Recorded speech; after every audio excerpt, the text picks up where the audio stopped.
Hi friends, இன்றைக்கி மதுரை மகா சமையலில் பச்சை மொச்சையும் மட்டனையும் வச்சு ஒரு குழம்பு எப்படி பண்ணலான்றதை பார்க்க போகிறோம். இது வரைக்கும் மதுரை மகா சமையலை சப்ஸ்கிரைப் பண்ணலன்னா சப்ஸ்கிரைப் பண்ணிக்கோங்க. கூடவே பக்கத்தில் உள்ள பெல் பட்டனை கிளிக் பண்ணிக்கோங்க. இந்த வீடியோஸ் பிடிச்சிருந்துச்சுன்னா லைக் பண்ணி உங்கள் ஃப்ரெண்ட்ஸ்க்கு ஷேர் பண்ணுங்கள். வாங்க வீடியோ பார்க்கலாம். ஃபஸ்ட்டு ஒரு குக்கரை எடுத்துருக்கிறேன். குக்கரில் ஒரு பெரிய டிஃபன் பாக்ஸ் அளவுக்கு நான் வந்து மொச்சப்பருப்பு எடுத்துருக்கிறேன். அந்த மொச்சப்பருப்பை ஆட் பண்ணிக்கோங்க. மொச்சப்பருப்போட தேவையான அளவுக்கு அதே கப்பில் ஒரு கப் தண்ணி ஆட் பண்ணிவிட்டு 3 விசில் வச்சு எடுத்து வச்சுக்கோங்க. வேக வச்சு எடுத்து வச்சுக்கோங்க. இப்போது தண்ணி ஆட் பண்ணிக்கோங்க. அதே கப்பில் தான் நான் எடுத்துருக்கிறேன்.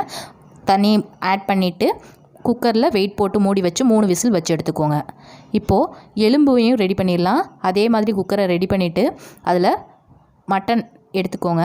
மட்டனையும் நம்ம வந்து ஃபஸ்ட்டு வேக வச்சு எடுத்துகிட்டு அதுக்கப்புறம் தான் நம்ம குழம்பு ரெடி பண்ண போகிறோம். தேவையான அளவுக்கு தண்ணி ஆட் பண்ணிக்கோங்க. இப்போ தண்ணி ஆட் பண்ணதும் அதில் வெங்காயம் ஒரு வெங்காயம் வந்து ஆட் பண்ணியிருக்கிறேன், பெரிய வெங்காயம். அப்புறம் இஞ்சி பூண்டு பேஸ்ட் இதில் கொஞ்சமாக ஆட் பண்ணிக்கோங்க. மட்டன் வேகிறதுக்காக மஞ்சள் ஆட் பண்ணிக்கோங்க. மஞ்சள் தூள் 1 டீஸ்பூன் ஆட் பண்ணிக்கோங்க. இது எல்லாத்தையும் மிக்ஸ் பண்ணிவிட்டு குக்கரை வெயிட் போட்டு மூடி வச்சுருங்க. குக்கரில் வெயிட் போட்டு மூடி வச்சுருங்க. இது வந்து ஒரு 5-6 விசில் வச்சு எடுத்துக்கோங்க மட்டன் வேகிறதுக்கு. அதையும் தனியாக எடுத்து வச்சுக்கோங்க. இப்போது அதே பேனில் ஹீட் பண்ணிக்கோங்க. ஹீட் பண்ணிவிட்டு எண்ணெய் விட்டுக்கோங்க. எண்ணெய் சூடானதும் சோம்பு ஆட் பண்ணிக்கோங்க. சோம்பு பொரிஞ்சதும் ஒரு பிரியாணி இலை ஆட் பண்ணிக்கோங்க. ஒரு பட்டை, சின்ன பீஸ் பட்டை ஆட் பண்ணிக்கோங்க. பாருங்கள், நட்சத்திர சோம்பு அதை ஆட் பண்ணிக்கோங்க. கிராம்பு ஆட் பண்ணிக்கோங்க. எல்லாமே கொஞ்சம் கொஞ்சம் நம்ம ஆட் பண்ணாலே போதும். அப்புறம் ஒரு பெரிய வெங்காயம் வந்து ஆட் பண்ணிக்கோங்க. ஆட் பண்ணிவிட்டு இது நல்லா வதங்கணும். இது நல்லா வதக்கி விட்டுக்கோங்க. இப்போது இது நல்லா வதங்கிடுச்சு. இப்போ இந்த ஸ்டேஜில் தக்காளி, ஒரு சின்ன சைஸ் தக்காளியாக ஆட் பண்ணிக்கோங்க. மீடியம் சைஸ் அளவுக்கு உள்ள தக்காளி ஆட் பண்ணிக்கோங்க. இது வதங்கிட்டு இருக்கும்போதே 2 பச்சை மிளகாய் கீரி போட்டிருக்கிறேன், அதையும் ஆட் பண்ணிக்கோங்க. ஆட் பண்ணிவிட்டு வதக்கி விட்டுக்கோங்க. கூடவே தேவையான அளவுக்கு உப்பையும் ஆட் பண்ணிக்கோங்க. நம்ம குழம்புக்கு தேவையான அளவுக்கு உப்பும் ஆட் பண்ணிக்கோங்க. மட்டன் அப்புறம் பார்த்திங்கன்னா எலும்பு, இது எல்லாத்துக்குமே இது உப்பு தேவைப்படும். அந்த உப்பையும் ஆட் பண்ணியாச்சு. இப்போது மீதம் இருக்கிற இஞ்சி பூண்டு பேஸ்ட் வந்து மட்டன் குழம்புக்கு கொஞ்சம் ஜாஸ்தியாகவே போடுங்க, நல்லா கறி வேகிறதுக்காக. இந்த மாதிரி ஆட் பண்ணிவிட்டு இதை கிளறி விட்டுக்கோங்க.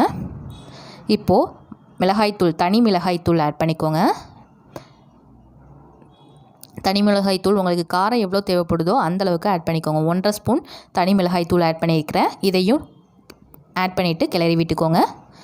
கிளறினதுக்கப்புறமா நம்ம குழம்பு மிளகாய்த்தூள் இருக்குது பார்த்திங்களா, அதையுமே ஆட் பண்ணிக்கோங்க. இந்த மாதிரி இருக்கும். நம்ம குழம்பு மிளகாய் தூளும் ஆட் பண்ணிக்கோங்க. உங்களுக்கு காரம் எவ்வளோ தேவைப்படுதோ அந்த அளவுக்கு நீங்கள் ஆட் பண்ணிக்கோங்க. நான் 3 ஸ்பூன் ஆட் பண்ணியிருக்கிறேன் குழம்பு மிளகாய் தூள். ஆட் பண்ணிவிட்டு இதை மிக்ஸ் பண்ணிக்கோங்க. நம்ம சூப்பு எடுத்து வச்சுருப்போம் பார்த்திங்களா, அந்த சூப்பை ஆட் பண்ணி கொஞ்சம் தேவைப்பட்டுச்சுன்னா ஆட் பண்ணிக்கோங்க. கொஞ்சம் கொஞ்சமாக வேணால் ஆட் பண்ணிக்கோங்க. இல்லை இருக்கிற சூப் எல்லாத்தையுமே 1 டம்ளர் சூப்பை வந்து நான் வந்து ஆட் பண்ணிக்கிறேன். ஃபுல்லாகவே நீங்கள் ஆட் பண்ணிவிட்டு இதை கிளறி விட்டுக்கோங்க. சூப் எல்லாத்தையுமே கிளறி விட்டு ஆட் பண்ணிக்கோங்க. இப்போ பாருங்கள், ஃபுல்லாகவே நம்ம ஆட் பண்ணியாச்சு. இப்போ ஆட் பண்ணதுக்கப்புறமா நம்ம வேக வச்சு 3 விசில் வச்சு எடுத்து வச்சுருக்கோம் பார்த்திங்களா பச்சை மொச்சை, அதையும் ஆட் பண்ணிக்கோங்க. பாருங்கள், எடுத்து ஒரு வடிகட்டி எடுத்து வச்சுருக்கிறேன். தண்ணி எதுவுமே இருக்கக்கூடாது, மொச்சை பருப்பில் இருக்கிற தண்ணி எதுவுமே, அதை ஆட் பண்ணிக்கோங்க. இந்த மாதிரி ஃபுல்லாகவே ஆட் பண்ணிடணும். இது வந்து கிராமத்தில் நம்ம வந்து சாப்பிட்டுப்பீங்க. இது கிராமத்தில் செய்வாங்க இந்த மாதிரி ரெசிபி. இப்போ இந்த மாதிரி ஆட் பண்ணதுக்கப்புறமா நம்ம மட்டன் வந்து வேக வச்சு எடுத்து வச்சுருக்கோம் பார்த்திங்களா, எலும்பு எல்லாமே, அதை எல்லாமே ஆட் பண்ணிக்கோங்க. ஆட் பண்ணிவிட்டு இதையும் மூடி வச்சுருங்க.